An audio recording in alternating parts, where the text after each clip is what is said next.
So here we are with another Natter That Matters, because all conversations count, with yourself inside your head and with other people outside. And today I'm having a conversation with the lovely Emma Hine. Hello, Emma. Hello, thank you so much for having me. Very welcome. I love to have lots of people on, all different sorts of people, all different business building women and men actually, but mostly women to be fair. I would love to know, and let's just start off because people that are listening know me, but they possibly don't know you. So tell people who you are, introduce yourself and what you do and how and why. Okay, well, how long have you got? No, I'll keep this brief, I promise. So I'm Emma Hine. I'm a certified business strategist, and I help, I'm going to say predominantly women, because that's what seemed to come into my world, predominantly women to grow their business in a way that enables them to become their own version of successful. Now, the reason I focus on that last part, this your own version of successful, is because I grew my first business to a very financially successful level. It was turning over in excess of £1 million per year, but it didn't give me the lifestyle that I wanted. It took over my life and I didn't like it.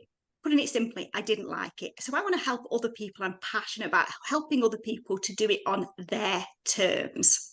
Love it. I call it business building your way. So we're very much aligned with this, Emma. And it sounds like because we both had a similar journey. So I built several businesses.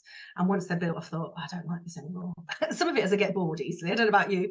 But others, it's like, oh, maybe I built it for not quite right reasons, or it wasn't with the right energy. I know one of them I built because I was made redundant and I had that I'll show you energy. That's not a good energy, is it? So, yeah. So what's your journey? So tell us about the business you built and how you built that and how you realized it wasn't for you. Because there'll be lots of people watching and listening that are thinking, oh, well, maybe that's me. Maybe that's me. Yeah, I think a lot of people do it, don't they? Grow businesses, but then it's a fear sometimes to say, I don't like it and I'm going to do something differently. So my business journey started back in 2006. I was in the corporate world, didn't feel like I completely fitted into the corporate world. I was doing well, I had a good job, but I just didn't quite fit. Square peg, round hole. Story of Emma's life, it seems to be. So we launched a business. I say we, it was me and my husband. We launched an e-commerce business. And it grew quite well. It took a couple of years to get it to a point where I could leave my corporate job. So from 2008, that was my full-time job, managing this e-commerce business, which grew very, very quickly as soon as I was in there full-time, because I knew the strategy. I'd done it in my corporate job. I knew the strategy to grow a business. But it wasn't until after I'd started to make massive changes to the business in 2021, a considerable time after it was launched, that I realised that the reason I'd done what I'd done and I'd grown the business in the way that I'd grown it is because, you touched on this a bit ago, as a child, I was told by a teacher that I would never be successful. So that business, I was focusing on purely, how do we make Emma look successful? And in my head, I told myself, even though this was subconsciously, I told myself that you look successful once you've got the fancy car, the big house, the villa in Spain, you're going on the holidays. That's when people think you're successful. So that's what I was doing. I was literally doing the milestone chasing to get more money, more money. It became an addiction, really, to get more money in so I could buy more stuff. But it didn't make me happy. And 2021 was the point where we have to change, we have to do something about it. And I am that person that walked away effectively from £1 million a year business, which people think I'm crazy, but I wasn't happy. And if you're not happy, why do you carry on doing it? So this business, my new business, Emma Hine Strategy, came from everything I'd done wrong in terms of why I grew that business and all of that stuff. I want to help other people not to do the same thing. I want people to grow businesses that they love, businesses that they enjoy. And I don't want them to go through all of the crap that I went through. I just don't. No, we're cut from the same cloth, Emma. I hear you. I remember my most miserable day. I was driving a Porsche on the way to my speedboat. I mean, that is a true story. That sounds like some sort of egotistic, horrible girl. But I remember thinking, yeah, I'm not happy. I've got all the stuff. I had a big camper van. I'd been touring around Europe for 7 weeks and had a, multi-six-figure business. And I was driving a nice car. I had a couple of properties. I was going out, getting drunk every week, thinking nothing of spending 500 quid on a weekend in London. I'm sure you remember it. And I just thought, why am I doing all this? What for? There's something intrinsically inside of me is not happy. And I'm not saying everybody listening to this, if they that, you know, have got plenty of money and, you know, have got a good business that's money based, that they're miserable. But I definitely worked out then that I'm more transformational than transactional, and in which case the stuff is not the thing.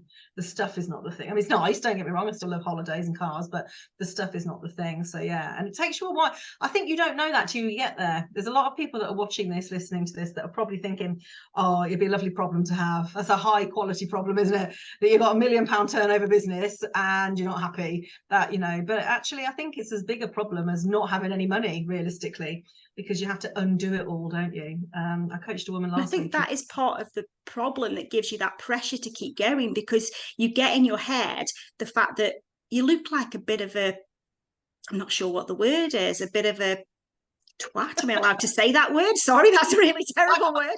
Like on my podcast, Emma.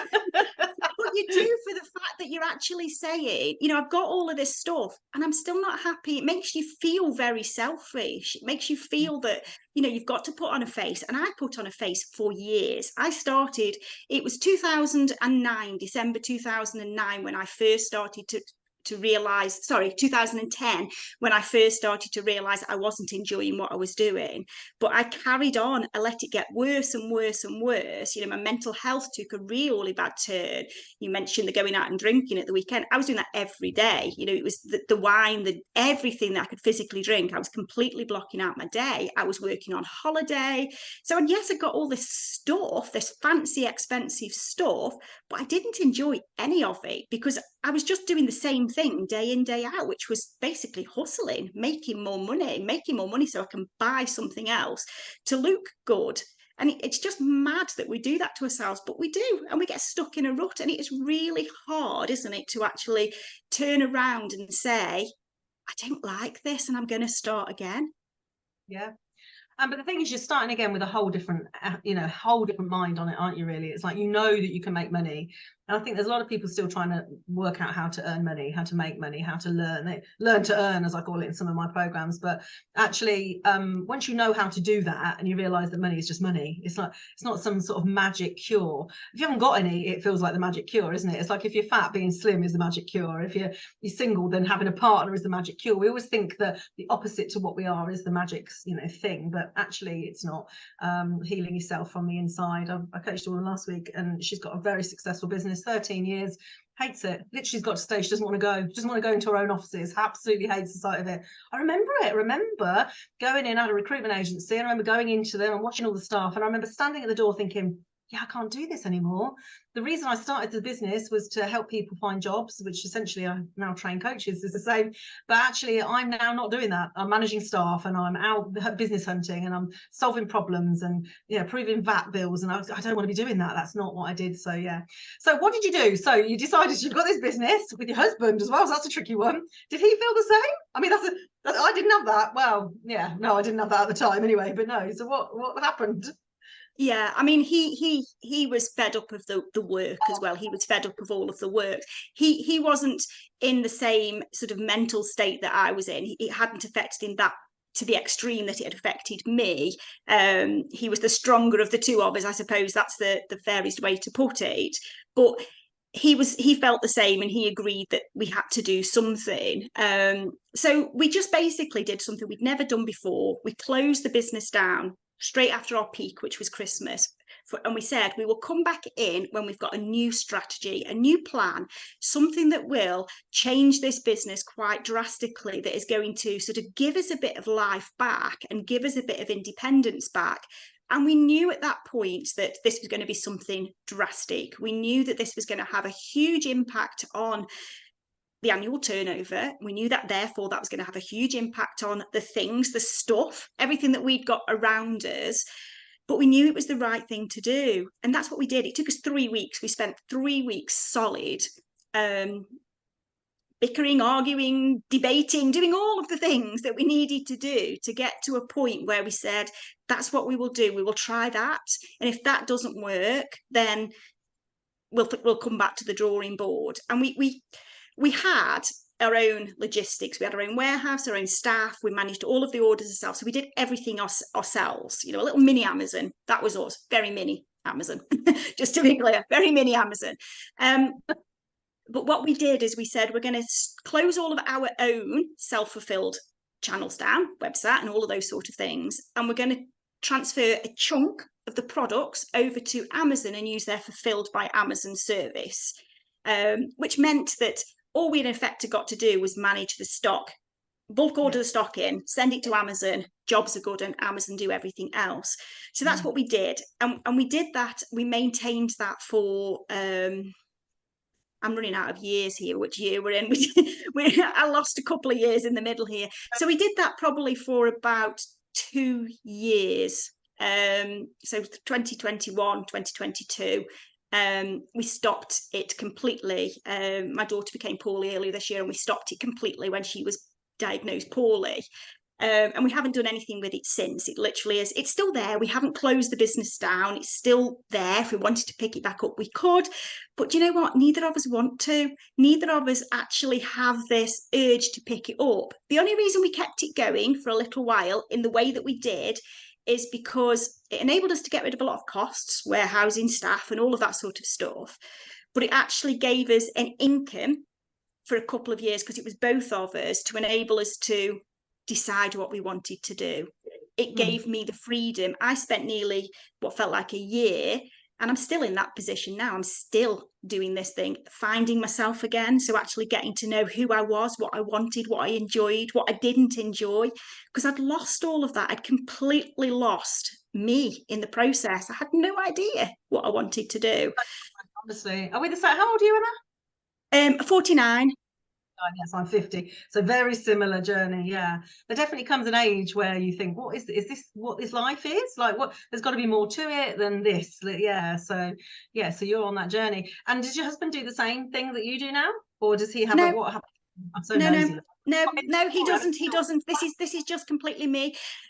He really, he's living his best life. No, he's not complete. We bought a property, and he's been renovating the property, because over the years we've bought properties, renovated properties, we've built properties. He enjoys doing that. So we bought a property that he is basically renovating, and that's keeping him busy. So he's not earning money, he's just having fun, and that's absolutely fine, isn't it? Because this is what life should be, isn't it? You should be doing what you want to do with your life. And I know I can earn money, and this business does earn money now. So the money side will sort itself out.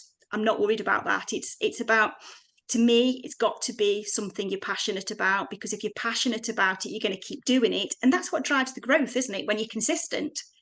The dopamine hit, and especially for people a bit neurospicy, which we've already had a little chat with before this.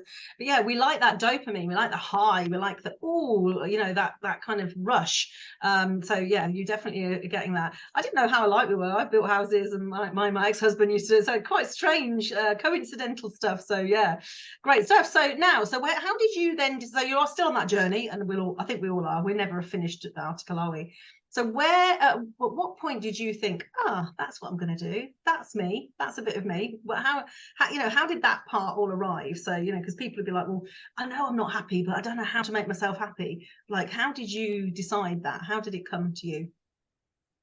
I started in 2021, literally doing lots of journaling, lots of talking to myself, in effect, sitting there with pens and papers and scribbling down all of the stuff. I did lots of research, reading, got myself involved in lots of things, in this online world, in terms of what other people were doing, getting a feel for that.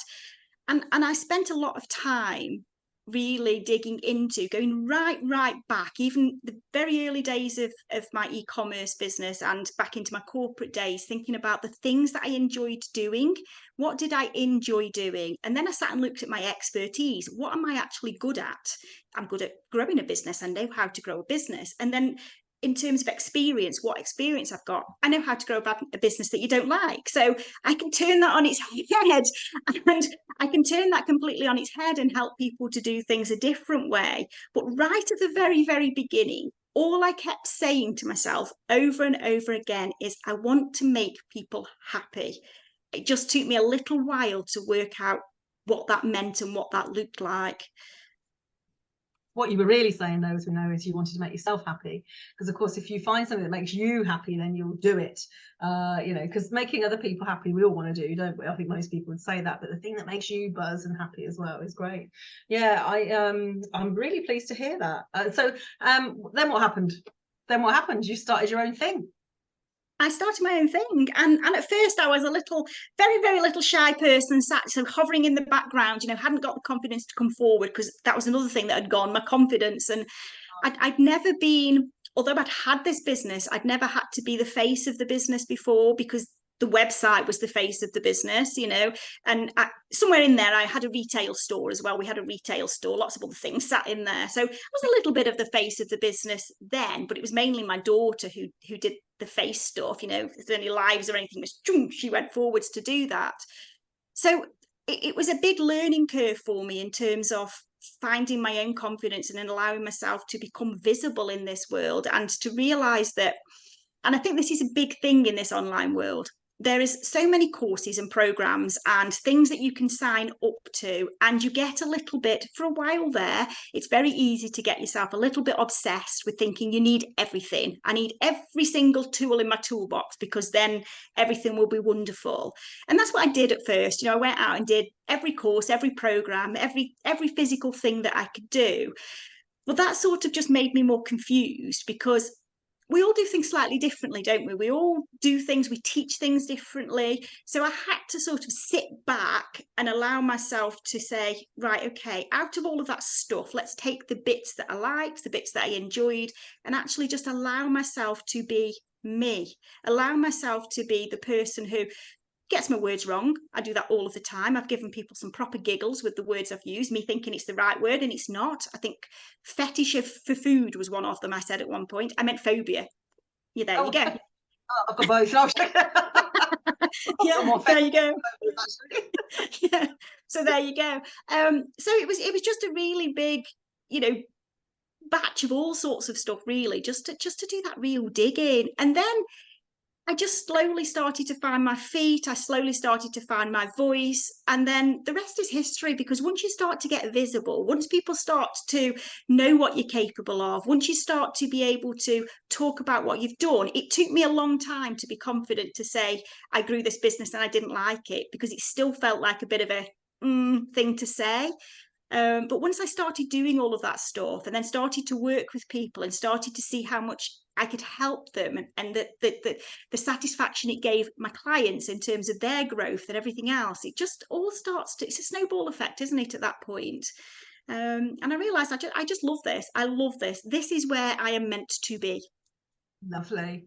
And that most people can't say. So congratulations, Emma, for finding your place and your thing. And so what do you do? So what is it you help, and who do you help? So in what way? What do you do? Yeah, What's different? as I say, mainly women business owners. Now, the business owners that I help are normally at two stages. They're either really early on at the beginning of their journey, so they're quite a startup business, or they're further up the spectrum and they've reached a point of plateau, so the business has stopped growing.